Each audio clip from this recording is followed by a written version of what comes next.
Para empezar, yo creo que lo primero habría que comentar qué te ha parecido, Joan, a grandes rasgos esta nueva Fórmula Uno. ¿Qué te ha parecido la carrera? Pues yo personalmente tengo opiniones encontradas.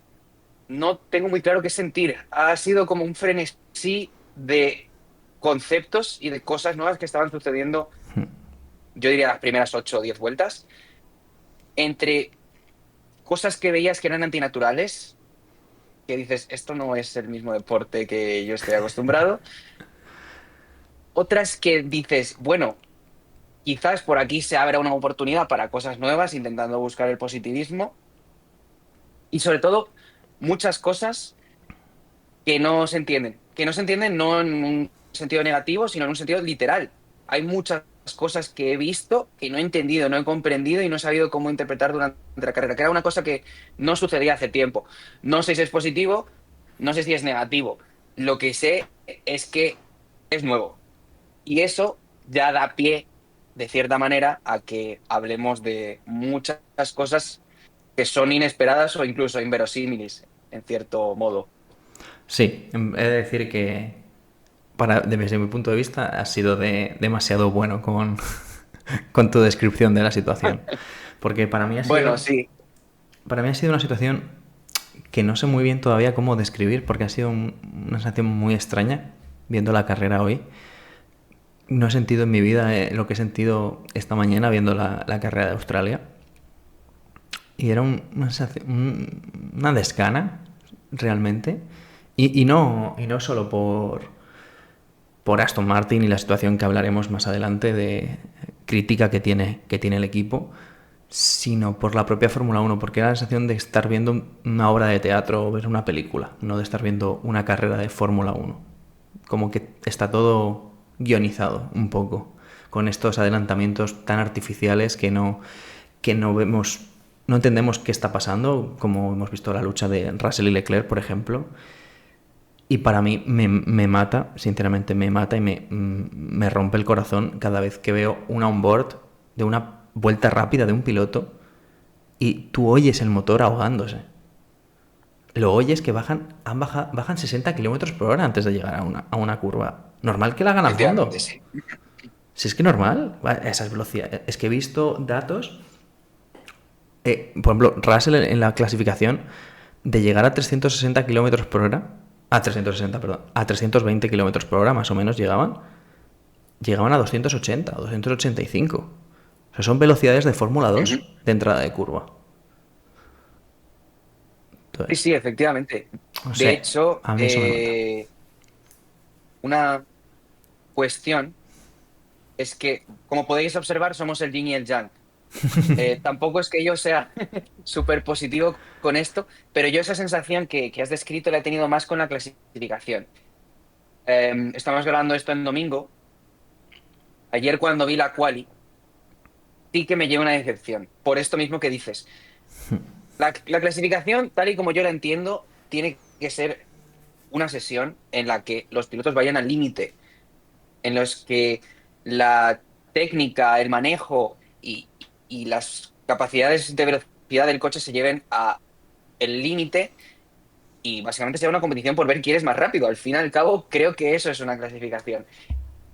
Y sí que ese sonido, ese clipping al final de las rectas será, pues será una cosa difícil de digerir. Era Eso matador. sí que era muy, muy jodido. O sea, es tal cual, tal cual.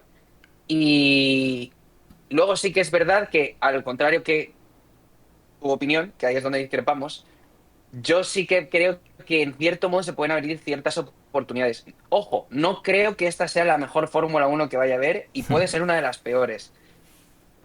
Pero yo lo veo más que con decepción, lo veo más con preocupación o con incertidumbre. No tengo muy claro a dónde nos va a llevar esto y nos puede llevar a algo malo o algo bueno. Y una cosa que sí que me preocupa especialmente es el papel del piloto, que ya lo hemos venido hablando anteriormente, Claro, efectivamente. pero ha sido muy evidente que los pilotos de esta temporada van a tener que ser más gestores que pilotos. Y no sé cómo nos vamos a acostumbrar si es que lo vamos a hacer a esto. Claro. Sí, en plan, yo no tengo una opinión tampoco muy contraria al hecho de que sean, no que sean gestores, pero que haya gestión en la Fórmula Uno, porque tampoco me vale los argumentos de los más puristas, que siempre es como, no, la Fórmula Uno de verdad era en los años 80, años 90 o de los 2000, que se tiraba a tope, no se gestionaba nada. En la Fórmula Uno siempre ha habido algún factor limitante que ha habido que gestionar. Si no era el combustible, eran los neumáticos, si no era la mecánica, siempre se ha gestionado. No es ir, es ir a tope a todo lo que da el coche. Pero aunque tú no Claro, estés claro. yendo al máximo de lo que te permite el coche, estás yendo al límite de una gestión posible. Entonces, si tú estás dando el máximo de... yo tengo que guardar neumáticos, pero estoy dando el máximo, lo que estoy viendo es real. Entonces, por ejemplo, carreras de 2011, 2012 se me viene a la cabeza cuando había 3 4 paradas por carrera, 2013 incluso. Eran carreras emocionantes porque sabías que cada piloto estaba dándolo todo lo que tenía. A lo mejor está yendo muy lento, pero era el máximo y estabas viendo una batalla que era al límite de lo que había disponible. O gastabas el KERS y alguien se quedaba sin KERS y se la devolvían. Vale, pero era como el máximo. Aquí me parece demasiado abrupto el cambio de velocidad y tiene mucha determinación el motor eléctrico. Y no es que tenga mucha, es que tiene todo. Todo depende de la electricidad que tú tengas. Entonces no es una carrera de quién es el mejor piloto. Es la carrera de quién tiene más batería. Mientras que el hecho de tener más o menos neumático, el piloto sí hace diferencia. No, desde luego, desde luego. Entonces es un poco mi Y al punto. fin y al cabo, sí, o sea, entiendo ese punto. Yo lo veo desde, hago una analogía desde otro punto de vista. Yo creo que las personas, yo no he visto muchas carreras antiguas de antes del siglo XXI, No, pero yo es tampoco. cierto que, Por lo que pues sea. aquí estamos, claro que sí, club de expertos. Eh, pero sí que es cierto que las que he visto no tiene nada que ver la forma de llevar un coche en los años 80 con a partir de los 2000 y sobre todo a partir de los 2010 cuando los motores eléctricos empezaron a tener más relevancia. Y una persona que fuese muy purista, más purista que los puristas, y que viniese viendo Fórmula Uno desde hace muchas décadas, pensaría, esto no es el deporte que yo conocí. Y efectivamente, ese no es el deporte que tú conociste. En el momento en el que introducen elementos nuevos en los coches, la forma de conducir ya no es simplemente yo llevo unas marchas, un volante y unos pedales. Ya se convierte en más cosas. Ya se convierte en comprensión de neumáticos, ya se convierte en comprensión, perdón, de aerodinámica. Se convierte en algo mucho más complejo y más técnico que lo que es puro pilotaje. Lo que sí que puede ser preocupante es que incluso con todos los cambios que habían venido sucediendo en las últimas décadas en la Fórmula Uno, el pilotaje seguía siendo un factor relevante. Estos cambios que se han producido este año reducen su papel, eso está claro, reducen No, el papel del pilotaje. para mí no lo reducen, para mí Ahora, lo dejan a eso cero. es, eso es. Ahora, la cosa es, ¿lo dejan a cero o lo reducen mucho? Pues yo creo, desde mi punto de vista, que es una cosa que se va a ir viendo a lo largo de la temporada.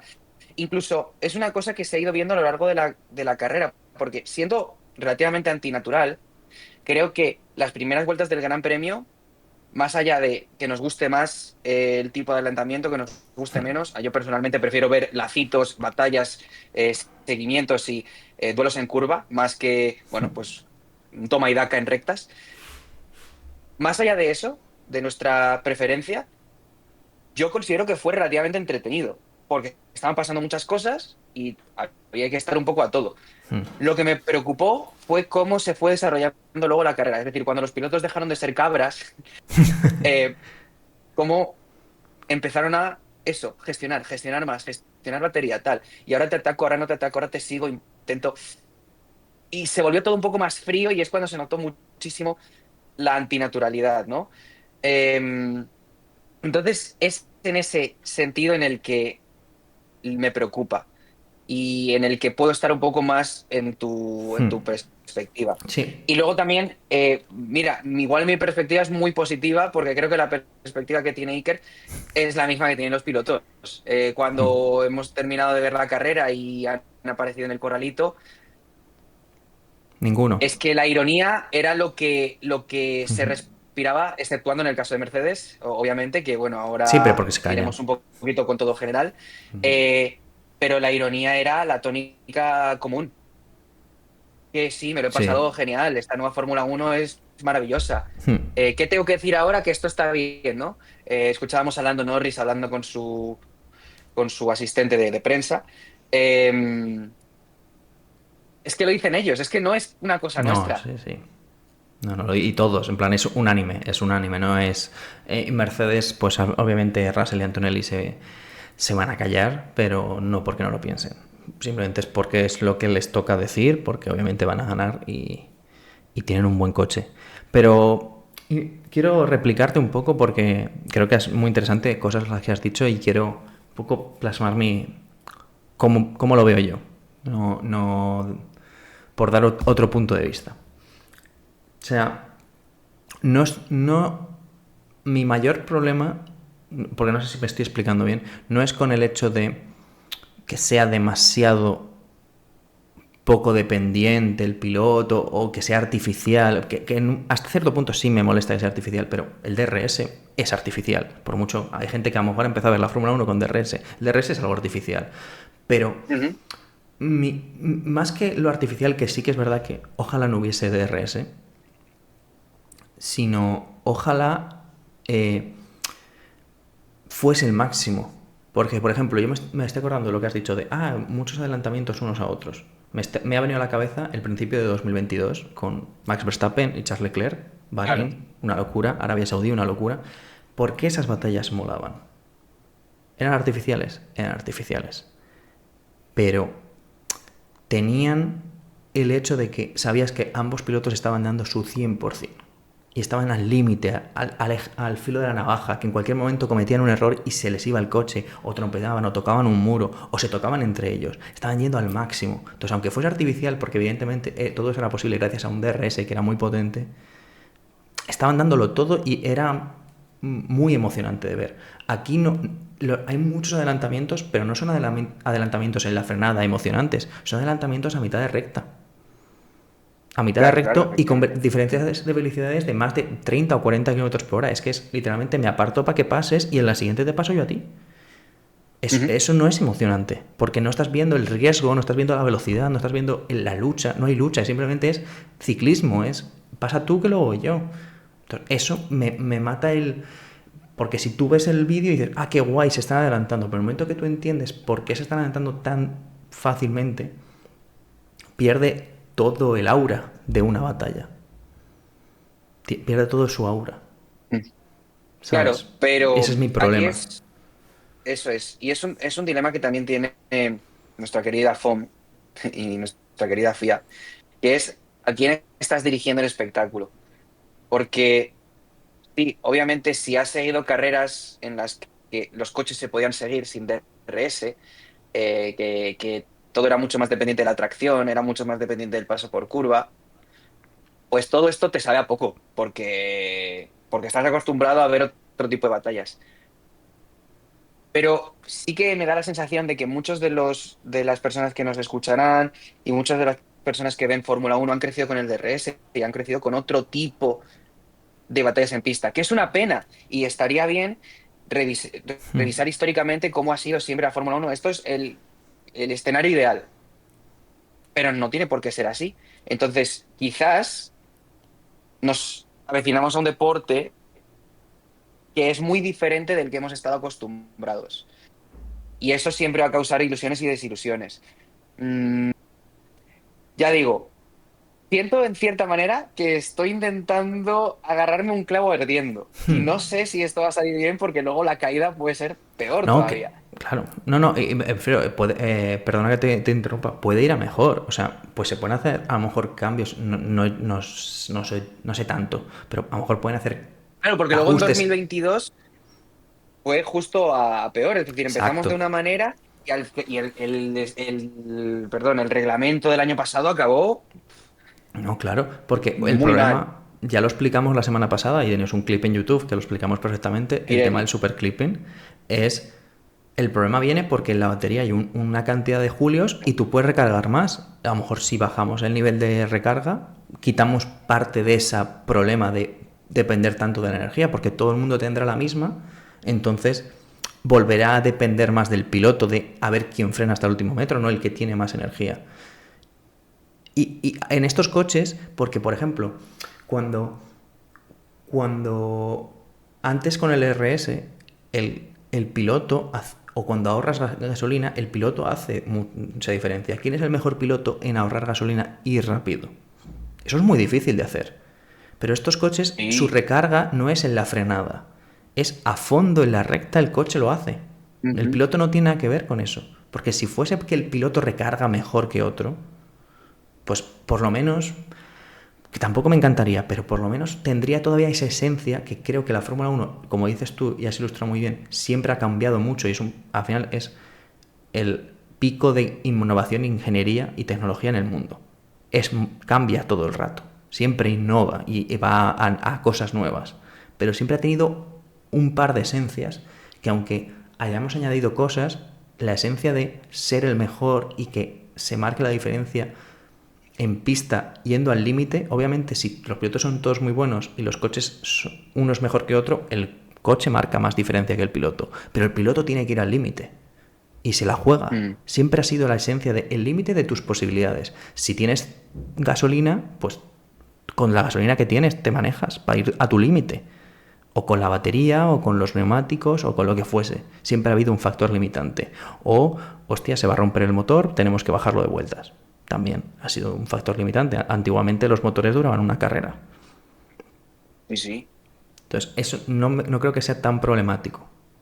Y no sé si has visto, Joan, que lo que me saca mucho de quicio es el intentar mentir un poco a la audiencia, porque hoy ha publicado la Fórmula 1 un post diciendo el año pasado en Australia hubo 25 adelantamientos, este año 140.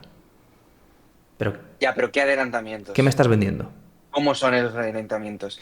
Claro, es un poco, es que es ir encontrándose y también ver el feedback que da. Al fin y al cabo, nosotros también somos aficionados y seguro que hay mucha gente que pensará como nosotros y habrá mucha gente que no piense como nosotros y habrá gente que no sepa qué pensar y habrá gente que ni lo habrá pensado. Quiero decir, hay de todo. Eh, entonces, será ir viendo un poco cómo es el feeling. De momento,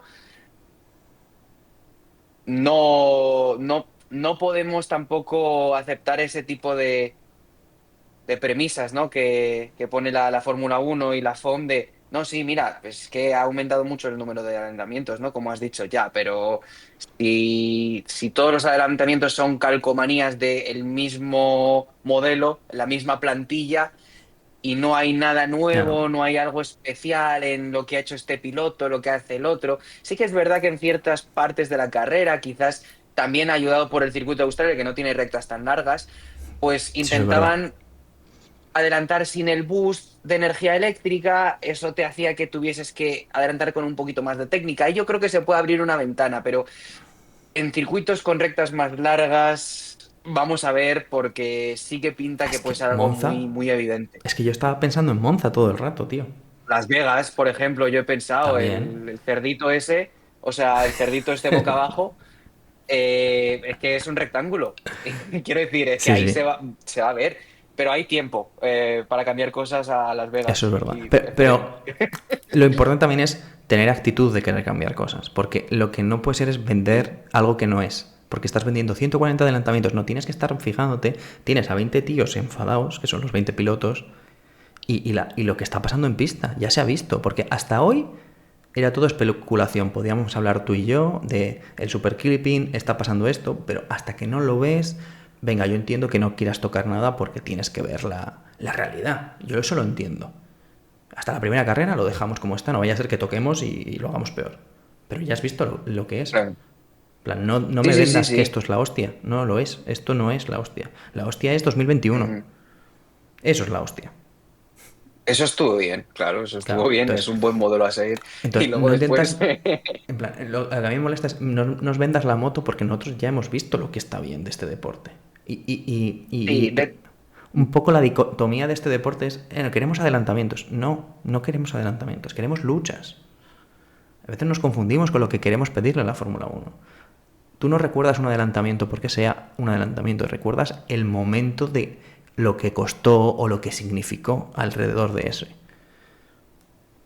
mm, aunque es cierto que tampoco nos podemos tomar al pie de la letra este tipo de publicaciones o este tipo de justificaciones, porque bueno, al fin y al cabo eh, se han vendido unos derechos televisivos, quiero decir, hay que es un producto al fin y al cabo la Fórmula 1. Hmm. Y si tú no le haces el marketing necesario, te estás tirando piedras sobre tu tejado. Claro, ¿qué va a Sí. decir la FOM?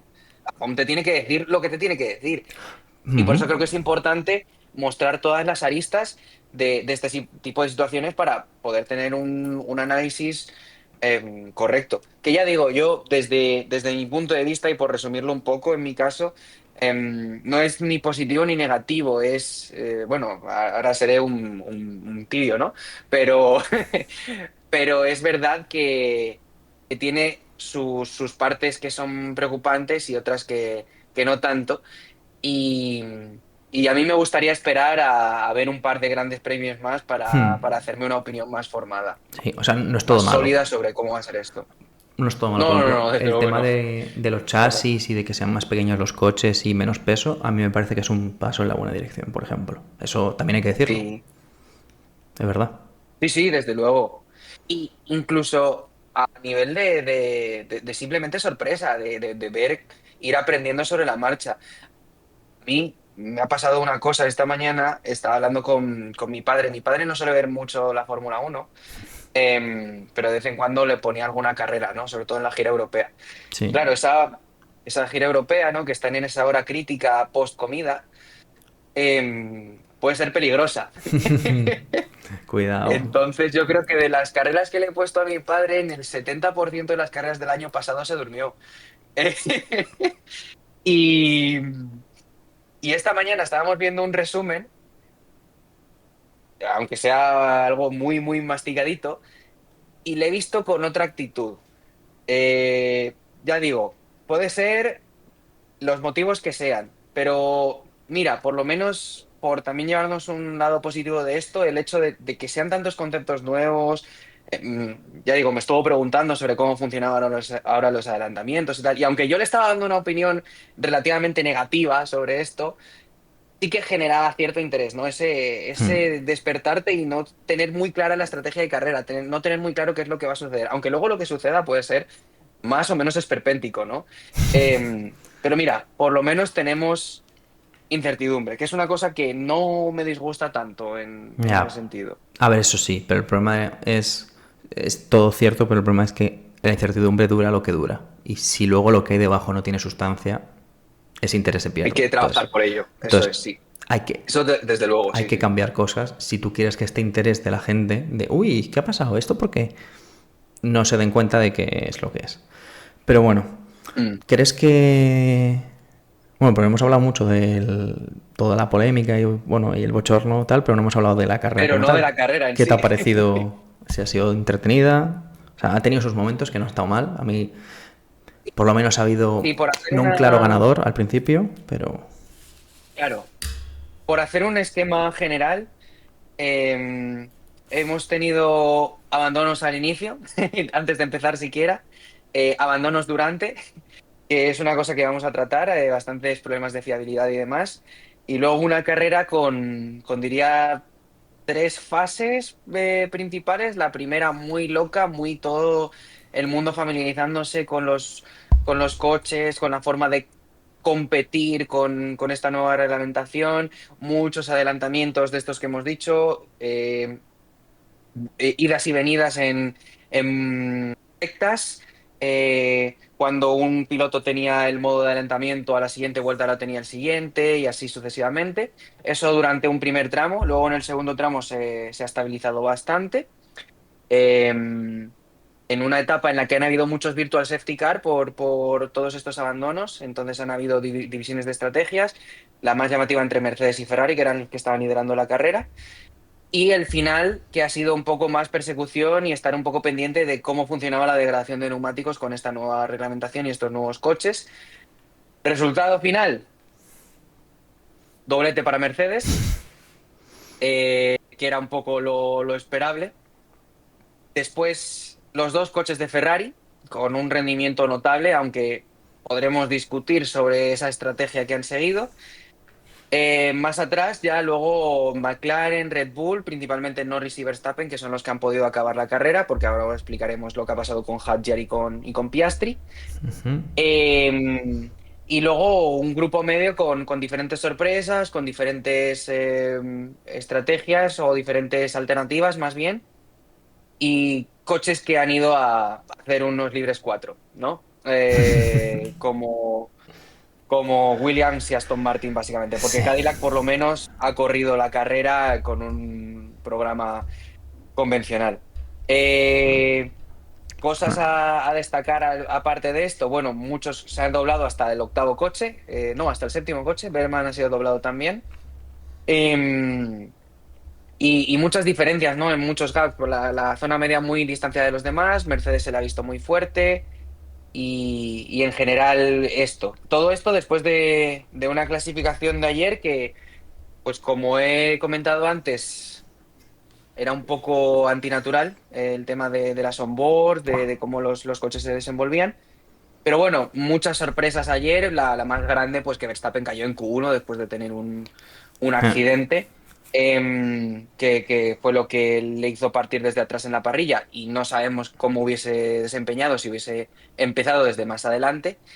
También muchos problemas que impidieron a muchos coches correr en Q1 y la parrilla de salida que nos dio, al contrario que como ha acabado la carrera con los Ferrari más adelante, nos dio unos Ferrari que empezaron de más atrás y como comentamos en el podcast anterior, con ese beneficio que tienen a la hora de la salida, compensar un poco eso en la primera vuelta y a partir de ahí ya el resto del desarrollo de la carrera.